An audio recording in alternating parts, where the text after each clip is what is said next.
장맛비가 그친 뒤 본격적인 폭염이 찾아왔습니다. 당분간 전국 대부분 지역에서 최고 체감 온도가 33도 이상으로 오르겠고 곳곳에서 매우 강한 소나기가 내리겠습니다. 윤수환 기자입니다. 장마가 가고 고온다습한 북태평양 고기압이 확장하면서 폭염이 한반도를 덮쳤습니다. 세종과 광주 등 전국 14개 지역에는 폭염경보가 내려졌고 다른 내륙 지역 대부분에도 폭염주의보가 유지되고 있습니다. 오늘 한낮 최고 기온은 서울이 32도, 대구는 34도까지 치솟겠고 전국이 29도에서 34도로 평년 수준을 웃돌겠습니다. 특히 강하게 내리쬐는 햇볕에 습한 날씨가 더해지면서 체감 온도는 더 뜨겁겠습니다. 수도권과 충북, 전라와 경남 등에선 밤에도 잠을 못 이루는 열대야가 예보됐습니다. 전북에서는 수천 마리의 가축 폐사 신고가 접수되는 등 본격적인 폭염 피해도 나타났습니다. 비 소식도 끝이 아닙니다. 대기 불안정으로 어제에 이어 오늘도 전국 곳곳에서 매우 강한 소나기가 내리겠습니다. 예상 강수량은 5에서 60mm, 많게는 80mm 이상입니다. 어제 저녁 서울 중랑구에서 시간당 70mm가 넘는 극한호우가 관측되는 등 돌풍과 천둥, 번개를 동반한 물벼락이 쏟아질 가능성이 있어 주의가 필요합니다. MBC 뉴스 윤수환입니다. 14명이 숨진 오송 지하차도 참사 희생자 유가족들이 협의체를 꾸리고 공동 대응에 들어갔습니다. 한 목소리로 확실한 원인 규명과 책임자 처벌을 요구하고 있습니다. 이지연 기자입니다. 14명의 목숨을 앗아간 오송 궁평 2 지하차도 참사. 사고의 가장 큰 원인으로 지목된 임시제방 관리 주체인 행복청은 하늘을 탓했고 위험 신고를 뭉개고 지하차도를 통제하지 않은 충청북도는 제방을 탓했습니다.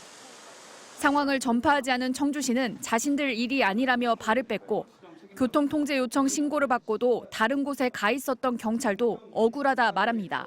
제가 거기 갔다고 해서 상황이 바뀔 것은 없다고 생각합니다. 워낙 이게 지금 골든타임이 짧은 그런 상황에서 전개됐고. 관계기관들의 대응을 보다 못한 오송 참사 희생자 14명의 유가족이 협의체를 꾸렸습니다. 그리고 확실한 원인 규명과 책임자 처벌을 위해 함께 나서기로 했습니다. 언제나 용두사미로 끝나고 결국 일선 담당자만 처벌하는 무책임한 모습을 봤습니다. 우리는 철저한 진상규명을 통해 유가족 협의회는 제방공사와 위험통보, 도로통제 미조치에 이르는 모든 과정에 대해 진상규명을 벌이고 그 과정을 공유할 것, 또 재발방지 대책과 추모 공간 마련 등 6개 사항을 요구했습니다. 남은 유가족에 대한 정신적 고통, 트라우마 등 심리치료 방법 보완. 그리고 현장에 투입된 119 구조대의 인력과 장비가 충분했는지 소방에 대한 문제도 제기하고 나섰습니다. MBC 뉴스 이지연입니다. 탄핵 기각 이후 업무에 복귀한 이상민 행안부 장관이 오송 지하차도 참사 현장과 유족들을 찾았습니다. 바쁜 행보 속에서도 오송 참사나 이태원 참사 유족들이 기다린 사과는 없었습니다. 구나영 기자입니다. 중앙재난안전대책본부 회의를 주재한 이상민 행안부 장관은 재난 업무에서 각 기관의 책임감을 강조했습니다. 재난 대응은 국민의 생명이 걸린 일로 내 일이 아니다라는 수동적 자세에서 벗어나 적극적인 대응과 이후 14명의 사망자가 나온 오송 지하차도 복구 현장을 둘러보고 분향소를 찾아 희생자를 조문했습니다. 유족을 상대로 사과는 없었습니다.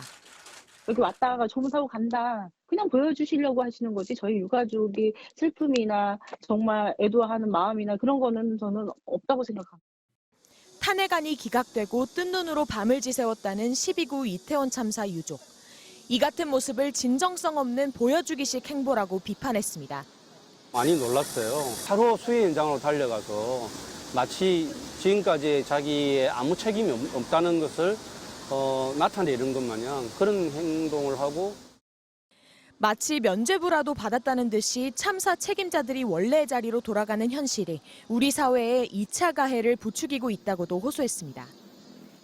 탄핵 기각 직후 국민에게는 송구하다는 입장을 밝힌 이상민 장관은 오송에서와 마찬가지로 이태원 참사 유족에게 아직까지 사과의 말을 내놓지 않고 있습니다. MBC 뉴스 구나인입니다. 예, 미국 중앙은행이 기준금리를 0.25%포인트 또 인상했습니다. 워싱턴의 왕종명 특파원 연결해서 자세히 들어보겠습니다. 먼저 이번 금리 인상 소식 정리해 주시죠. 네, 미국의 기준금리를 결정하는 연방공개시장위원회가 7월 정례회의 끝에 기준금리를 0.25%포인트 올리기로 했습니다. 회의 참석자 만장일치의 결정이었습니다. 0.25%포인트 인상은 시장이 98% 가능성으로 예상했는데 그 예상대로 됐습니다. 이제 미국의 기준금리는 0.00에서 0.25% 구간에서 0.25에서 5.550% 구간으로 올랐습니다. 미국만 놓고 보면 2001년 이후 22년 만에 가장 높은 금리이고 한국과 미국의 금리 차이도 최대 2.00%로 커지면서 역대 최대치입니다. 네, 인상이 예상되긴 했습니다만 금리 인상을 재개한 이유가 있겠죠. 네, 직전에 열린 6월 회의에서는 금리를 동결했었죠. 작년 3월부터 15개월 동안 쉼없이 이어진 이 금리 인상 행보가 숨고르기에 들어갔던 건데 한 달 만에 직진 행보를 재개했습니다. 이유는 역시 물가 오름세 인플레이션입니다. 연준은 지금 미국의 경제 성장은 완만하고 일자리 증가세는 견고하고 실업률은 낮다면서 긍정평가했습니다. 대신 물가 상승 수준은 여전히 높다면서 우려했습니다. 6월 들어서 물가 오름세가 현저하게 완만해지긴 했지만 아직 연준의 목표치에는 이르지 못했다는 겁니다. 파월 연준 의장의 설명을 들어보겠습니다. The June CPI report, of course, was welcome, but it's only one report, 1 month's data. We hope that inflation will follow a lower path it will be consistent with the CPI reading. 예, 이제 금리 인상을 여기서 멈출지 아니면 또 인상할지가 관심인데 연준이 답을 줬습니까? 네, 그렇지가 않습니다. 오늘 결정 이전에 연준은 올해 금리를 2번 더 올릴 수 있다 이렇게 얘기를 했는데 시장은 이번 7월이 마지막일 수 있다는 기대가 큽니다. 이번 달 회의에서는 연말 금리가 어디까지 올라갈지 위원들의 이 전망치가 공개되지 않다 보니 과연 다음 회의 9월에 금리를 동결할지 말지를 두고 파월 의장이 어떤 힌트를 줄지 관심이 컸습니다. 그의 답은 올릴 수도 있고 멈출 수도 있다였습니다. 들어보시죠. It is certainly possible that we would raise funds again at the September meeting if the data warranted. And I would also say it's possible that we would choose to hold steady at that meeting. 네, 데이터 얘기를 계속하는데 9월 회의 때 검토하게 될 물가 오름세 데이터가 연준 목표치에 부합한다면 금리를 동결할 수도 있고 아직 모자르다 판단된다면 또 올릴 수도 있다는 겁니다. 지금까지 워싱턴이었습니다.